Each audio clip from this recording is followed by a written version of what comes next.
بسم الله الرحمن الرحيم.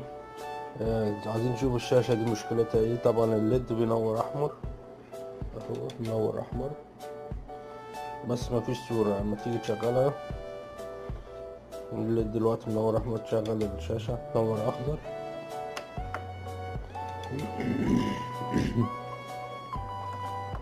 نورت اخضر بس مفيش اي صورة خالص. طبعا بتيجي تطفي نور الغرفة تشوف اللمبة شغالة ولا لأ. طبعا بعد ما تطفي النور زي ما انت شايف اللمبة شغالة فوق اهي، اللمبة شغالة تحت. فكده في مشكلة، اللمبة شغالة كده في مشكلة في البوردة، وهنشوف مشكلتها دلوقتي ونشوف حلها. طبعا في الحالة اللي معانا ديت بيكون الباور شغال وكارت الانفرتر شغالين، يعني طول ما هو عامل كده معاك اعرف ان الباور شغال وكارت الانفرتر شغال. هنشوفهم من جوه دلوقتي.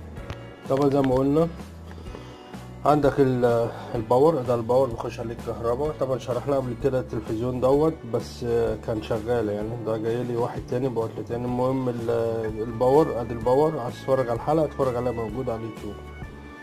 ادي الباور، هو ادي الانفرتر اللي بيطلع الكهرباء لللمبة. طبعا العطل بيكون في عندك في كارت اللوجيك.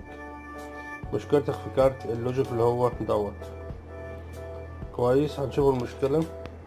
طبعا عندي انا عندي كارت تاني لوجيك اهوت موجود عندي، هنغيره وهنشوف التلفزيون هيشتغل ولا لا. كويس. طبعا انا غيرت كارت اللوجيك اهوت، غيرته بواحد تاني، ده القديم اللي في ايدي. هنشوف التلفزيون هيشتغل معانا ولا لا. طبعا هنبتدي نشغل التلفزيون بعد ما غيرنا الكارت. طبعا الليد احمر، نبتدي نشغله. طبعا الكارت التاني معايا اهوت. طبعا لو في امكانيه تصلحه تقدر تصلحه، بتصلحه. اول بتشيك على المكثفات التلفزيون يشتغل معايا من اهوت. كويس. المنيو ظهرت معايا، مفيش عندنا مشكله. فعرفنا المشكله من كارت اللوجيك. طبعا يا اخوان كارت اللوجيك لما بتيجي، يعني لو في امكانيه تصلحه وتقدر تصلحه، اول حاجه بتشيك على المكثفات وتشيك على الفيوز. هذا الفيوز اهوت، فيوز البيكو فيوز الابيض. وطبعا المكونات اللي هي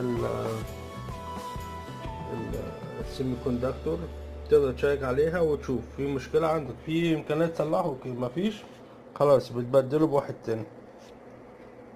شكرا.